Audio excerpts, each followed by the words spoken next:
Hey everyone, welcome back to my channel.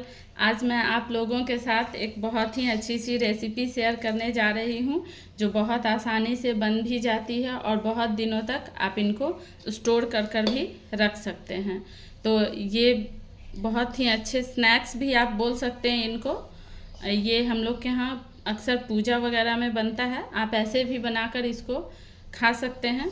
तो चलिए मैं ये रेसिपी बनाना शुरू करती हूँ।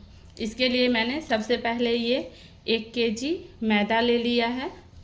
ये पूरा 1 केजी मैदा है। तो मैंने ये 1 केजी मैदा ले लिया है। अब इसमें मैं मोयन के लिए ऑयल डालूँगी।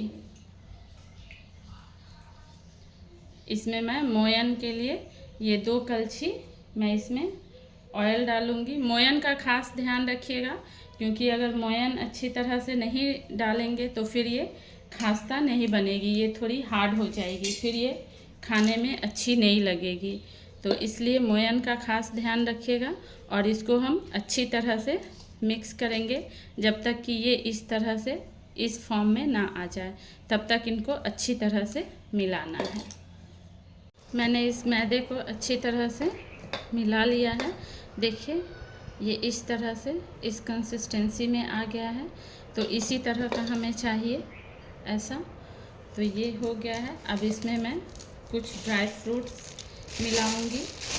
जैसे मेरे पास मैंने ये peanut, almonds and desiccated coconut का ये एक पाउडर बनाया है। मैं अक्सर पाउडर बनाकर ही डालती हूँ, क्योंकि अगर आप पीसेस कट करके डालेंगे तो वो फिर कभी कभी निकल जाते हैं, तो उससे तेल ख़राब हो जाता है, या फिर कभी कभी वो बहुत लोगों को वो खाने में भी मतलब टुकड़ा टुकड़ा आए तो वो पसंद नहीं आता है। इसलिए मैं अक्सर इसी तरह से पाउडर फॉर्म में ही इनको कर डालती हूँ इस तरह से। तो पहले मैं ये मिला दूँगी इसमें। इनको भी मैं इसमें डालकर अच्छी तरह से इनको मिक्स कर दूंगी, ताकि ये पूरे मैदे में अच्छी तरह से मिल जाएं और पूरे स्नैक्स में हमें इसका टेस्ट आए। इसलिए मैं अच्छी तरह से इनको मिक्स कर दूंगी।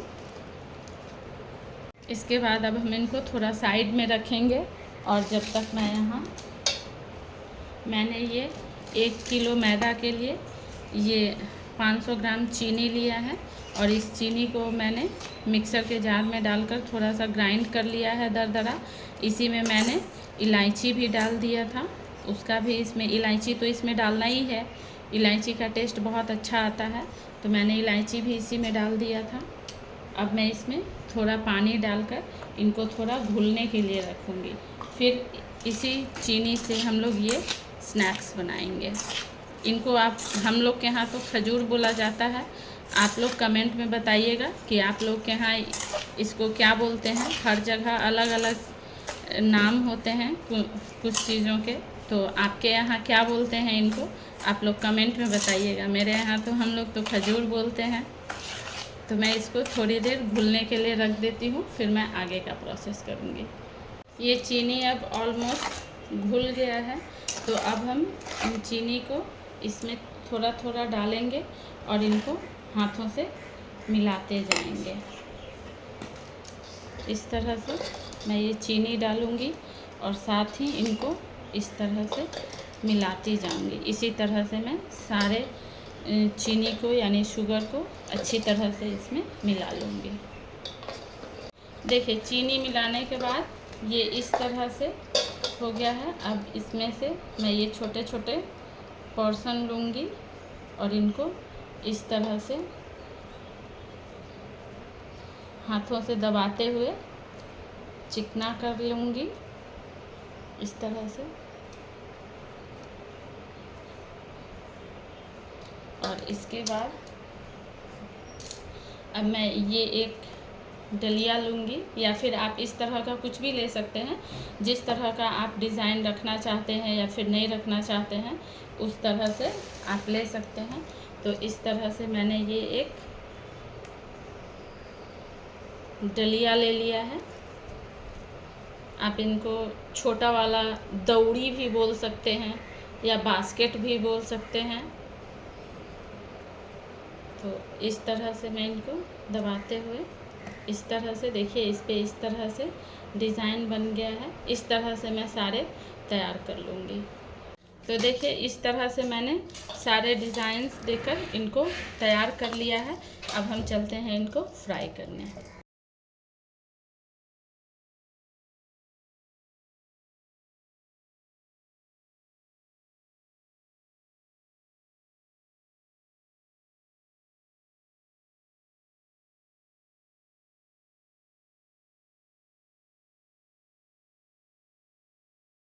यहाँ मैंने ऑयल को गर्म होने रख दिया है। ये ऑयल अब पूरी तरह से गर्म हो गया है। अब मैं धीरे धीरे इनको इसमें डाल दूँगी और मीडियम फ्लेम पे इनको ब्राउन होने तक फ्राई करूँगी। ये एक तरफ से गोल्डन ब्राउन हो गए हैं। अब मैं इनको पलट दूँगी, दूसरी साइड से भी इनको गोल्डन होने तक अच्छी तरह से फ्राई होने दूँगी।